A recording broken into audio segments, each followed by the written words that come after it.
Bonjour à tous, j'espère que vous allez très bien. Aujourd'hui, nous allons parler d'un sujet qui est très important. Nous allons aujourd'hui parler du baptême. Parce que vous savez, les baptêmes, c'est quelque chose de plus important dans la vie chrétienne, dans la vie spirituelle. C'est ça que dans cette vidéo, j'aimerais juste dire qu'est-ce que vous devez savoir. Je vais pas tout dire exactement, mais j'aimerais juste dire l'essentiel de qu'est-ce que vous devez savoir dans les baptêmes ou qu'est-ce que vous devez faire avant de vous faire baptiser. Dans les prochains jours, dans les prochaines semaines, si Dieu m'accorde la grâce de le faire, je ferai aussi une vidéo sur le baptême du Saint-Esprit.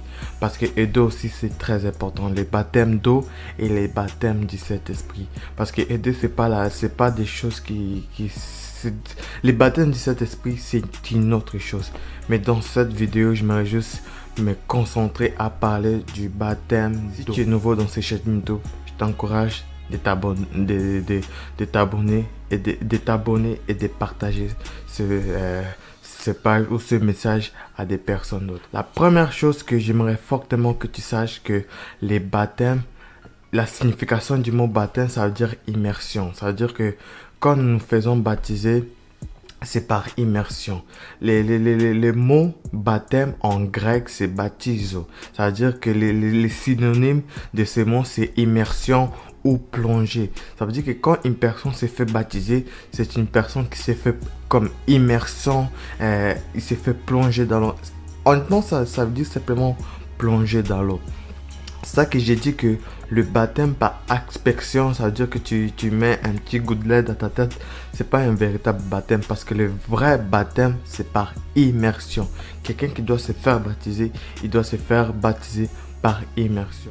Une autre chose que vous devez savoir par le baptême, il faut d'abord que tu crois en Jésus-Christ. Tu ne peux pas croire en Jésus-Christ et tu ne peux pas croire en Jésus-Christ et te faire baptiser. La Bible dit que celui qui croira sera baptisé. C'est pour ça que j'ai dit aussi que un bébé qui vient de naître, il ne peut pas se faire baptiser. On peut prier pour lui, on peut faire quelque chose, mais un bébé, on ne peut pas se faire baptiser quand on est bébé. Il faut d'abord que nous croyons. Quand nous naissons bébés, nous ne croyons pas en Jésus-Christ parce que nous n'avons pas encore conscience du bien ou du mal, des choses comme cela.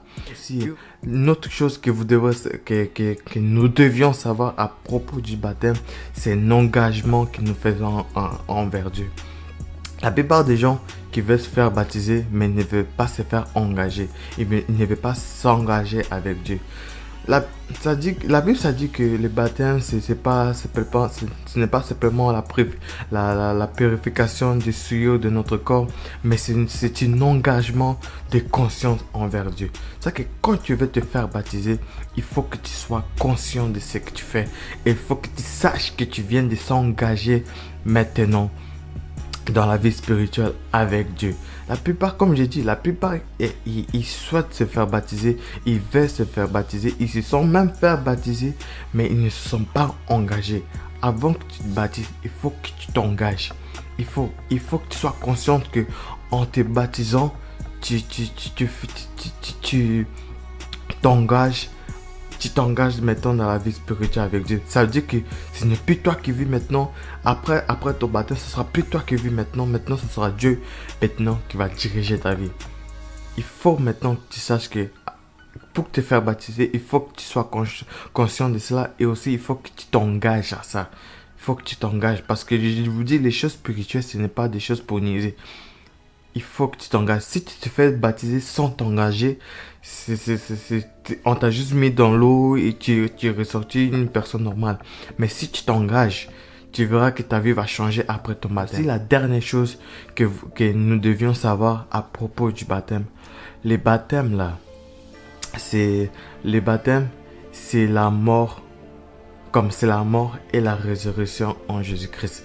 C'est-à-dire que quand nous plongeons, quand on nous plonge dans l'eau, c'est comme si notre vieux homme, il est mort, il est enterré dans le monde spirituel. Et quand nous ressortons, c'est comme si nous redevenons une nouvelle personne.